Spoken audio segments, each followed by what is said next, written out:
Good morning, everyone. Today we're celebrating with the Silver family and the Klein family, with Shalom and Alexandra, the Scheiner of their son Asher. Asher, of course, was one of the 12 tribes of Israel, and it's in the blessings that Yaakov gives his children. Then later Moshe Rabbeinu gives his children. We find that Asher was blessed with a lot of oil. And Rashi says that what is the idea that he was blessed with a lot of oil? Not only was his food rich, but it says, He ratzi le'echav, he'll be most beloved to his brethren. And Baruch mibanim Ashi is the most blessed of all the children, as the word Asher means fortunate. Why? So Rashi says, because he will merit that his daughters will marry the Kohanim Gedolim, who are anointed with the oil. That his children will be so wonderful, they'll have such nachas, they'll marry the high priests, who are anointed with the oil, and that's the blessing of the oil. And that's the blessing of Asher. And this week's parsha is also all about the anointing of the Kohanim and the high priest in this week's parsha.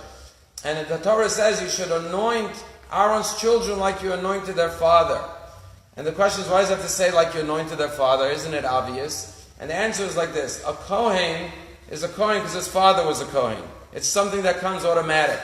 But on the other hand, each child is his own person.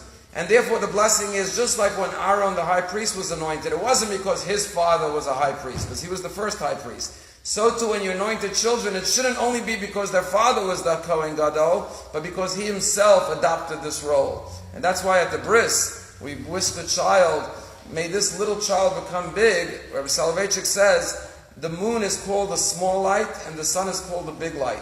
When a child's very young, they only receive the light from their parents, like the moon receives the light from the sun. But when the child starts to get older, 3 years old, bar mitzvah, hopefully the child becomes the sun and they create their own light.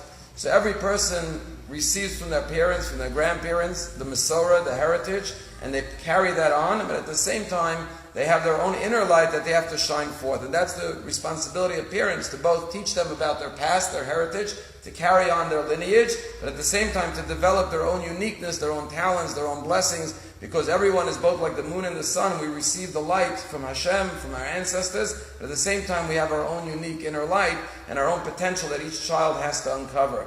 Rebbe Youngreis once told a story that before the war, her grandfather took her for a walk.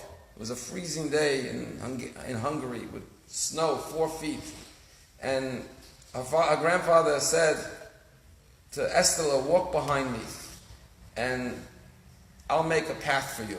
And he made a path in the snow and she walked behind him in his path. And then at the end of the walk, her grandfather turned to her and said, Tachtadol, my daughter, this difficult day is coming. He sensed that hard times were coming. He says, walk in the path. Just stay in the path that was prepared for you by your Zaydis and your Babis, by your ancestors. As Jews, we're always walking in the path of our ancestors. But yet each person has their own unique course, their own unique path that they have to chart for themselves. And parents bring out that uniqueness. And that's what an upshernish. Upshernish is when a kid gets his payas, he gets his yarmulke, he gets his tzitzis, he gets his uniform like a Kohen and says, you're in the service of Hashem as a Jewish person. And now find your path, find your course in life, fulfill your purpose, your destiny, your mission in this world. So I want to wish Shalom and I want to wish Alexandra. We've known Shalom when he was a bacher, before he had his beautiful family. And he, Baruch Hashem, now has a beautiful mishpacha. He had a beautiful mishpacha from his parents and his Zaydis, but now he has his own mishpacha. And we always celebrate with you. And I know that Maria Finkel and Joe are with us, smiling down, and Shapi Nachas as well in your Simcha. And we should only celebrate Simchas by you and by all Yidden. Today's Rosh Chodesh Adar. It's a happy day.